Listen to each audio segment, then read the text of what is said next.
अन्यायाविरुद्ध आवाज। 80 वर्षाच्या वयोवृद्ध आजींच्या हस्ते रंगला स्वातंत्र्य दिन। 5 डिव्हिजनच्या शाळेत लक्ष्मीबाई अहिरे यांनी फडकवला राष्ट्रध्वज।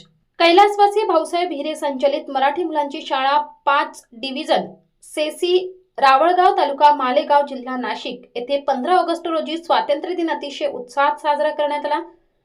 या वर्षीच्या ध्वजारोहणाचा मान चर्मकार समाजातील 80 वर्षाच्या वयोवृद्ध मातेस देऊन शाळेच्या वतीने एक अनोखा आणि स्तुत्य उपक्रम राबवण्यात आला। श्री गुरु रविदास बहुउद्देशीय चॅरिटेबल ट्रस्टचे संस्थापक अध्यक्ष तथा संचालक शंकर भिका अहिरे यांच्या मातोश्री श्रीमती लक्ष्मीबाई भिका अहिरे यांच्या शुभ हस्ते या प्रसंगी ध्वजारोहण करण्यात आले।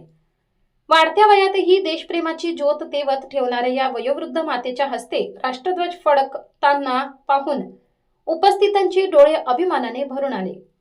सोहळ्यानंतर विद्यार्थ्यांनी देशभक्तीवर गीते आणि मनोगते सादर करून उपस्थितांची मने जिंकली। उपस्थितांनी श्रीमती लक्ष्मीबाई अहिरे यांच्या या सहभागाचे व शाळेच्या या उपक्रमाचे मनापासून कौतुक केले। या सोहळ्यास शाळेचे मुख्याध्यापक, सर्व शिक्षक वृंद, शिक्षकेतर कर्मचारी, श्री गुरु रविदास ट्रस्टचे पदाधिकारी, ग्रामस्थ व विद्यार्थी मोठ्या संख्येने उपस्थित होते। कार्यक्रमाच्या यशासाठी शाळेच्या कर्मचाऱ्यांनी विशेष परिश्रम घेतले।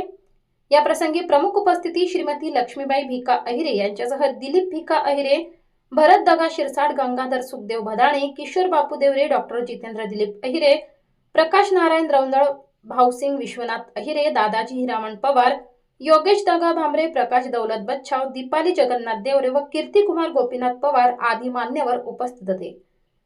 न्याय अन्याय न्यूज संपादक विजय तिजवीज, नवापूर।